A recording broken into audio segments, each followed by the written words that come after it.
ಉರ್ದು ಸ್ಕೂಲ್ಗೂ ದುಡ್ಡು ಕೊಟ್ಟಿದ್ದಾರೆ, ವಫ್ ಬಿಲ್ಡಿಂಗ್ ಕಟ್ಟಡ ಕಟ್ಟಲಿಕ್ಕೂ ದುಡ್ಡು ಕೊಡ್ತಾ ಇದ್ದಾರೆ.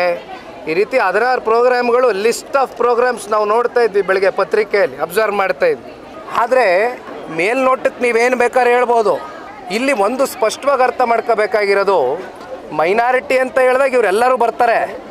ಆದರೆ ಪ್ರತಿದಿನ ಇವತ್ತು ಈದ್ಕ ಬಿರಿಯಾನಿ ತಿಂತವರು ಮುಸಲ್ಮಾನರು ಒಬ್ಬರೇ. ಈದ್ಕ ಬಿರಿಯಾನಿ ಮುಸಲ್ಮಾನರು ಒಬ್ಬರಿಗೆ ಕೊಟ್ಟಿರೋದು, ಮಿಕ್ಕಿದ್ದು ಬೌದ್ಧರಿಗೆ, ಕ್ರಿಶ್ಚಿಯನ್ಸ್ಗೆ, ಮಗದೊಂದು ಇರ್ತಕ್ಕಂಥ ಜಾತಿಗಳಿಗೆ ಉಪ್ಪಿನಕಾಯಿ ನೆಕ್ಕಕ್ಕೆ ಕೊಟ್ಟಿದ್ದೀರಿ ಅಷ್ಟೇ. ಇದು ವಾಸ್ತವಾಂಶ. This a real fact.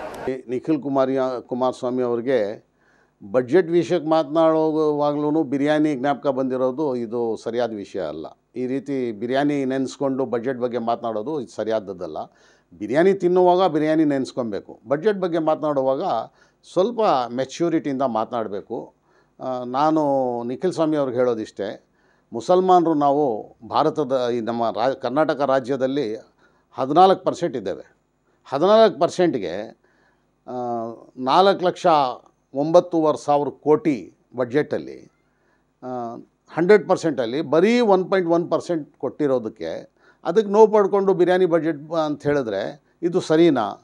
ಮತ್ತೆ ಹೇಳ್ತೀರಾ ಎಲೆಕ್ಷನ್ ಸಮಯದಲ್ಲಿ ನನಗೆ ಕೈ ಬಿಟ್ಟರು ಮುಸಲ್ಮಾನರು ಅಂತ. ಮುಸಲ್ಮಾನಿಗೆ 1.1% ಕೊಟ್ಟಿದ್ರೆ ಬಿ ಜೆ ಪಿ ಅವರು ನೋವು ಪಟ್ಕೊಳ್ತಾ ಇದ್ದರೆ, ನೀವು ಜೊತೆಯಲ್ಲಿ ಅವ್ರ ಜೊತೆಯಲ್ಲಿ ನೋವು ಪಟ್ಕೊಂಡ್ರೆ, ಹೊಟ್ಟೆ ನೋವು ಪಟ್ಕೊಂಡ್ರೆ, ಹೊಟ್ಟೆ ಕಿಚ್ಚು ಪಟ್ಕೊಂಡ್ರೆ ಇದು ಸರಿಯಾದಂಥ ವಿಷಯನ? ಆದ್ದರಿಂದ ನಾನು ಹೇಳೋದಿಷ್ಟೇ, ಬಡ್ಜೆಟ್ ಇದೆಯಲ್ಲ ಇದು ನಮ್ಮ ಎಲ್ಲ ನಾಗರಿಕರ ಟ್ಯಾಕ್ಸ್ ದುಡ್ಡು ಶೇಖರಣೆ ಆಗೋ ದುಡ್ಡದು. ಆ ನಾಗರಿಕರಲ್ಲಿ ಮುಸಲ್ಮಾನರು ಟ್ಯಾಕ್ಸ್ ಕಟ್ಟಿದ್ದಾರೆ, ಹಿಂದೂಗಳು ಕಟ್ಟಿದ್ದಾರೆ, ಗೌಡರು ಕಟ್ಟಿದ್ದಾರೆ, ಕ್ರೈಸ್ತರು ಕಟ್ಟಿದ್ದಾರೆ, ಎಲ್ಲರೂ ಕಟ್ಟಿದ್ದೇವೆ. ಆ ಟ್ಯಾಕ್ಸ್ ದುಡ್ಡು ಶೇಖರಣೆ ಆಗಿ ಬಡ್ಜೆಟಲ್ಲಿ ಎಲ್ರಿಗೂ ಅವ್ರವ್ರ ಭಾಗನ ಕೊಡುವಾಗ ಬರೀ 1.1% ಕೊಟ್ಟರೆ 14% ಜನರಿಗೆ ಇದು ಅನ್ಯಾಯ ಅಂತ ಹೇಳೋ ಬದಲಾಗಿ ಬಿರಿಯಾನಿ ಬಡ್ಜೆಟ್ ಅಂತ ಹೇಳ್ತಾ ಇದ್ದೀರಲ್ಲ, ಇದು ಎಲ್ಲರಿಗೂ ಸರಿ? ಇದನ್ನು ನೀವು ಸ್ವಲ್ಪ ಯಾವುದಕ್ಕೆ ಬಿರಿಯಾನಿ ಅನ್ನಬೇಕು, ಯಾವುದಕ್ಕೆ ಬಿರಿಯಾನಿ ಅನ್ನಬಾರ್ದು ಅನ್ನೋದನ್ನು ಸ್ವಲ್ಪ ನೀವು ಅರ್ಥ ಮಾಡ್ಕೊಬೇಕು. ಈ ರೀತಿ ಇಮ್ಮೆಚ್ಯೂರಾಗಿ ಬಡ್ಜೆಟ್ ಬಗ್ಗೆನೂ ಹೇಳೋದು ಸರಿ ಇಲ್ಲ. ನನ್ನ ಹೇಳಿಕೆ ಇಷ್ಟೇ, ಎಲ್ಲರಿಗೂ, ಎಲ್ಲ ಸಮುದಾಯಗಳಿಗೂ, ಎಲ್ಲ ಗುಂಪುಗಳಿಗೂ, ಎಲ್ಲ ಧರ್ಮದವ್ರಿಗೂ ಸರಿಯಾದ ರೀತಿಯಲ್ಲಿ ಹಂಚಬೇಕು. ನಮ್ಮ ಯಡಿಯೂರಪ್ಪನವರು 2008-11 ಮಧ್ಯೆ ನಮ್ಮ ಎಲ್ಲರ ಟ್ಯಾಕ್ಸ್ ಸೇರಿಸಿ ಸ್ವಾಮೀಜಿಗಳಿಗೆ 110 ಕೋಟಿ ಹಂಚಿಬಿಟ್ರು. ಆವಾಗ ಯಾರೂ ಮಾತನಾಡಲಿಲ್ಲ, ಬಾಯಿಗೆ ಬೀಗ ಹಾಕ್ಕೊಂಡಿದ್ರು.